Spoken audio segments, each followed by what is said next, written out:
Hola amigos de YouTube, les traigo el tutorial de cómo quitar el sonido encimado que no me deja tocar mi programación.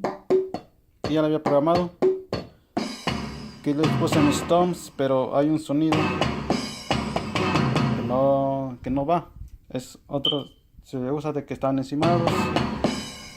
Ok, vamos a poner editar.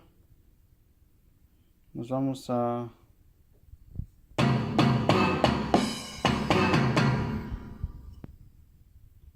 Tiene que ver que coincida tanto el banco con el número de programación, para que nomás se le haga fácil. Level, que es el volumen. Solo hay que bajarle todo. Hacer primero, cero. Ya se escucha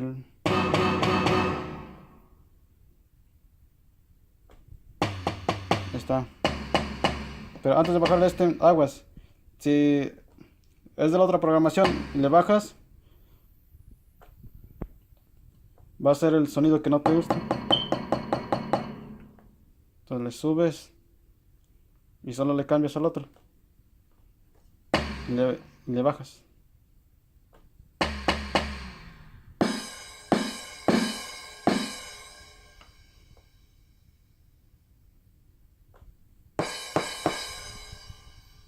Solo es aquí.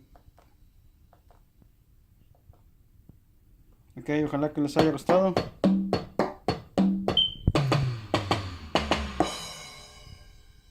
Y presionar edit y ya está.